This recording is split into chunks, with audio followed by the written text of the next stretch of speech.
And welcome to Kashmir news exclusive on radio Himalaya news. नाजरीन, मैं हूं डॉक्टर अमजद यूब मिर्ज़ा। नाजरीन, इस वक्त पाकिस्तान की पूरी तैयारी है कि कश्मीर में जो इंतखाबात होने जा रहे हैं जम्मू कश्मीर में, उसको कैसे सबोटाज किया जाए। इस सिलसिले में ये भी कहा जा रहा है कि जो रावलाकोट डिस्ट्रिक्ट जेल ब्रेक हुई है वो भी इसी सिलसिले की एक कड़ी है।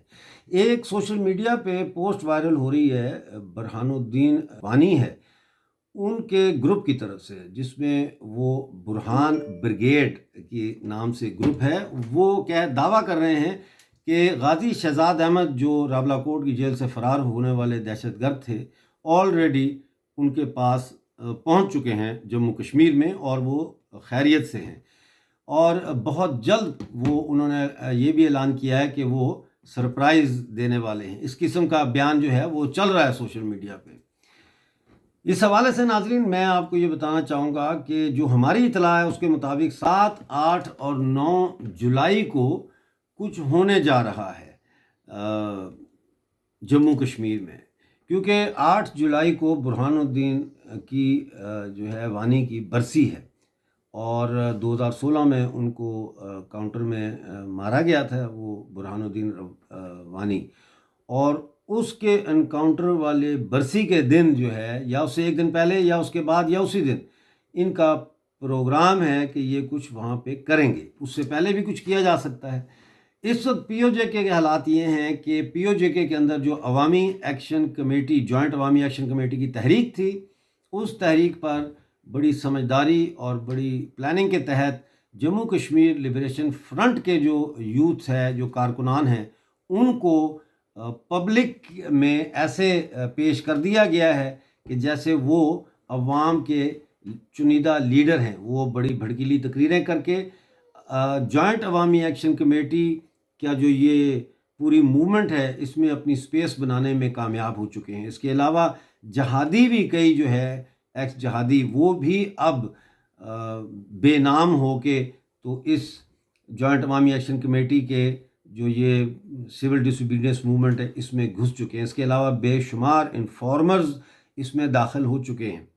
तो ये जो अवामी एक्शन कमेटी की तहरीक है, इसको कंटेन करना कि ये अवामी हकूक़ के मुतालबात से आगे आज़ादी के मुतालबे की तरफ ना जाए और इसकी डायरेक्शन जो है वो इंडिया के साथ रीयूनिफिकेशन की सिमत ना ले, इसके लिए JKLF और दीगर तंजीमों को मुतहर्रिक किया गया है। और उनके कई कारकुनान तो ऐसे हैं जिनको जानबूझ के इसीलिए जेल में डाला कि उनका पॉलिटिकल प्रोफाइल जो है वो बुलंद हो सके और वो अवाम में पॉपुलर हो सकें और अवाम का जो सिंपथी है वो गेन कर सकें। और इसमें वो काफ़ी हद तक कामयाब हुए हैं, क्योंकि हम देखते हैं कि जो कैदी रिहा किए हैं इन्होंने, सियासी कैदी जो रिहा किए हैं इन्होंने, उसमें एक बड़ी तादाद JKLF के लोगों की है, जो जब गए हैं जेल से बाहर आए हैं तो उनको बड़े हार पहनाए गए हैं। हर शहर में उनका बड़ा बड़ा ज़बरदस्त स्वागत हुआ है।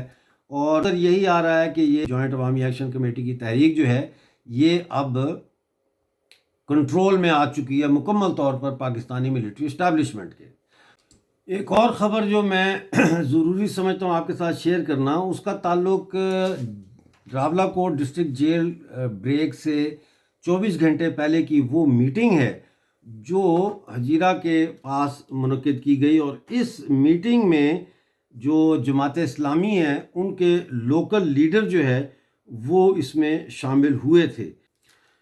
और इस मीटिंग में जहादियों की एक मखसूस तादाद ने भी शिरकत की। ये मीटिंग जो है नाजरीन, ये मोहम्मद मुख्तार ख़ान की क़यादत में हुई, जो जमात इस्लामी के लोअर पुंछ के अमीर हैं। और इसमें यूनियन काउंसिल और 17 से इनका ताल्लुक़ बताया जाता है। और ये 24 घंटे पहले ये मीटिंग हुई। और इसमें ये बात नोट करने वाली है कि ये जो साहब हैं, मुख्तार साहब जमात इस्लामी के, ये वहाँ के 2 बड़ी यूनियन काउंसिल्स के नुमाइंदे हैं। और इस हवाले से तकरीबन आधे से ज़्यादा पुंछ के जो जहादी हैं वो डायरेक्टली इनके अंडर आते हैं। तो ये मीटिंग बड़ी जो है फ़िक्र करने वाली मीटिंग है।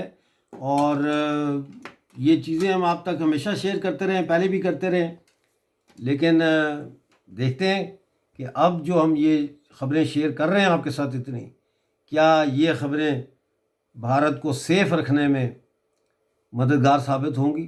اس لیے سب کو بڑا اس وقت الرٹ رہنا پڑے گا، ہوشیار رہنا پڑے گا، اور جو جموں کشمیر میں الیکشن ہونے ہیں اور اس وقت امرناتھ یاترا بھی چل رہی ہے، تو بڑا دھیان رکھنا پڑے گا۔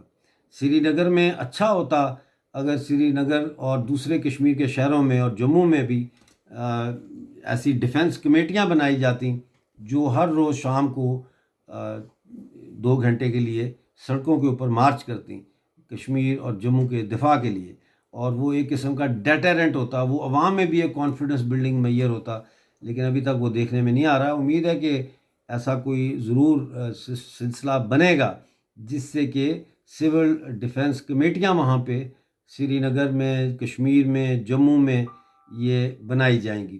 دوسرا ایک اور میں کرنا چاہتا ہوں کہ یہ نہ ہو کہ جموں کشمیر کی طرف توجہ کرتے کرتے لداخ ہماری نظر سے اوجھل ہو جائے۔